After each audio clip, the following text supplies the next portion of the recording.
Today we've got a wild one. Nvidia is looking to release all new GPUs thanks to AMD. But before I get to that, 8GB GPUs have yet another problem, and Nvidia's new card is really expensive. Welcome everyone to Gamer Meld. Now, with GPU prices still through the roof, there's actually a place you can go to find some amazing deals on PC hardware. And it's all thanks to this video's sponsor, Java, the marketplace that was built specifically for gamers by gamers. Whether you want some really great GPU deals like this 2060 Super for just $140 or this 3060 Ti for just $250, you really can't find better prices anywhere. Plus, they have a GPU resale program so you can help offset the cost of your new GPU even further. And it gets even better because they also sell these boutique pre-built gaming PCs with tons of options. Not to mention that they have a bunch of other gear for your gaming setup. Basically, they've got it all, and they even have verified sellers which are actually vetted by Java themselves. That way you know that you can trust what you're buying. So don't wait to buy the parts for your next build. Head to Java down in the description below to save right now, whether you need some new components or a fully pre-built PC. Once again, that's in the description below. Okay, it's news time, and first up for today, we already know that 8GB simply isn't enough for many modern games, especially at higher resolutions. This is something I've been discussing for quite a while now, and some would try to argue that it's fine because it's meant to be a more mainstream GPU. Well, get this, there's a brand new problem that was recently discovered with Nvidia's new 8GB 5060 Ti that actually makes it even worse for mainstream buyers. This was discovered in a news story by the German outlet Computer Base, and what they found is that the 8GB model gets a performance hit when running off of PCI Express 4.0 instead of PCI Express 5.0, meaning those of you who have older motherboards, and not even much older mind you, could be getting less performance because of your older motherboard. As you can see right down here, we have some average FPS, and this is across 27 games.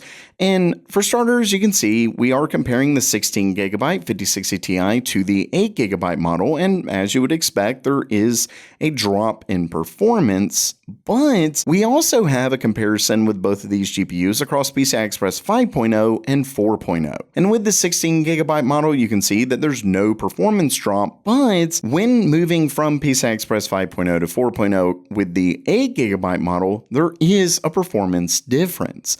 In fact, going from 4.0 to 5.0, we are looking at an average increase of FPS of 14%. Now, we say average, but that doesn't really tell the whole story. So this is average across all of these games, but many of the games don't see any kind of a difference at all, but some of them see a very big difference. In fact, you can actually see when they discuss it right down here. In a couple games, i.e. Monster Hunter Wilds and The Last of Us Part 2, playing in PCI Express 5.0 with the 8GB GPU, we move from poorly playable but still playable to completely unplayable with PCI Express 4.0. Basically, this is yet another reason to completely avoid the 8GB 5060 Ti altogether. Now, as far as why, there's actually a couple different reasons. So, as they state right here, they say, they're basically talking about, okay, RTX 5000 and RX 9000 are the first graphics cards to support PCI Express 5.0. And in most cases, there's really no difference in performance. But things start to change when there's a lack of VRAM. It says, as the RAM serves as a replacement for the missing graphics card memory and communication takes place via the PCI Express bus. Meaning, because you don't have as much memory with 8GB, it's having to move resources in and out of the GPU using the PCI Express bus, and so having to do that more often with 8GB versus 16, which is one of the reasons you simply do not see that difference between 8GB and then 16. But there's another reason that this definitely affects the 5060 Ti because, as they state, Nvidia has reduced the number of PCI Express lanes on the 5060 Ti from 16 to 8, halving the required data rate. Now, I will say that the 4060 Ti also only used 8 PCI Express lanes, but clearly there's an issue going from PCI Express 5.0 to 4.0, and of course the 4060 Ti did not support PCI Express 5.0. All of this really just comes together to once again give us another brand new reason why you shouldn't touch the 5060 Ti 8GB model with a 10-foot pole. Simply put, this GPU is just terrible.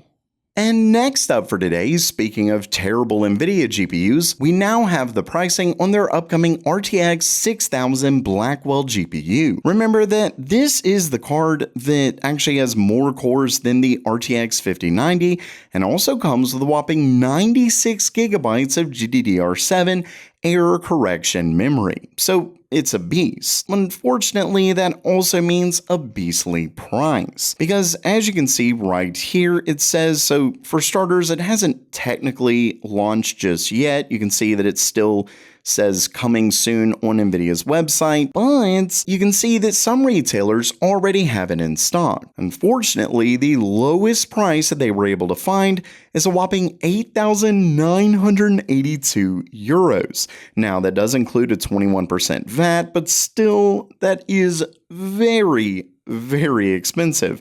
And it actually goes up from there. You can see this one's 10,922 euros. Definitely a very far cry from the $3,000 of the 5090. Well, not $3,000, that's obviously not the MSRP, but that's around the price of what it's currently selling for. With that said, there is some potential good news for some people because you can see here that one Reddit user already published the GPU, but they actually said that they were able to get it with $5,000 off from a grant from Nvidia.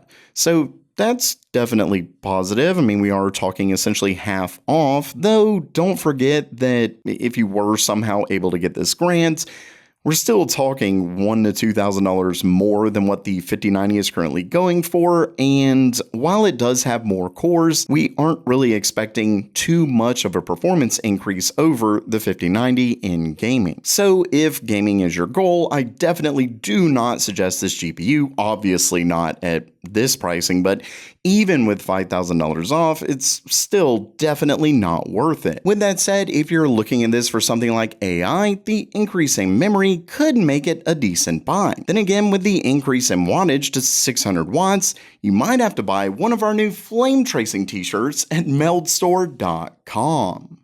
And lastly for today, it looks like AMD is forcing Nvidia to release brand new GPUs that they clearly weren't planning to do just yet. If you remember, not too long ago, I discussed new 5080 and 5070 super GPUs that had a pretty big upgrade in memory. But at the time, I assumed that the company wouldn't do anything with them anytime soon. Well, according to a new video from Moore's Law is Dead, Nvidia is changing their plans. As you can see right over here, this is quoted from someone that works for an AIB partner of Nvidia's. And they say here that we've had 24GB 5080 and 18GB 5070 configurations in labs since 2024. In fact, those leaked 5080 boxes from a few months ago with 24GB on them were connected to these projects. And of course, I did discuss some of those leaks as they came out, and if you like staying up to date on all the latest PC hardware news, make sure you subscribe to GamerMeld. Either way, back to this, he goes on to say, basically, Nvidia has been telling us to put those variants on hold while they wait for high-capacity GDDR7 to become cheap enough to be worth it for gamers. But something has changed, and that something is, of course, AMD.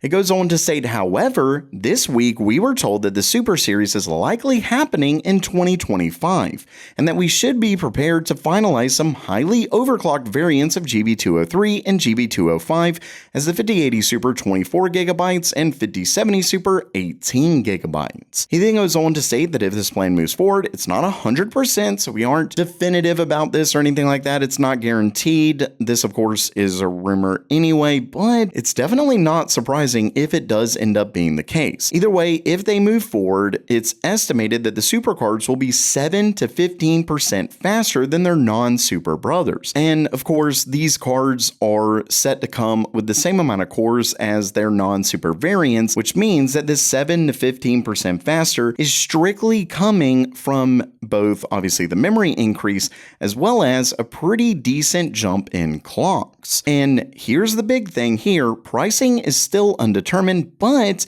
it kind of sounds like they'll either keep the same prices or marginally increase them. RDNA 4 has them spooked. That last line, of course, proving that yes, it is AMD forcing Nvidia's hand, and it looks like they're not only going to be releasing these GPUs with more memory and faster clocks, 7 to 15% faster performance overall from both of those, but they may actually release it at the same price or potentially just a very small increase. All in all, this right here is why competition is so important. I know I discuss it all the time, but even if you love NVIDIA GPUs, you want AMD to remain competitive. You want them to be good, and vice versa. If you love AMD GPUs, you want NVIDIA to be competitive. You want NVIDIA to do well. We need competition.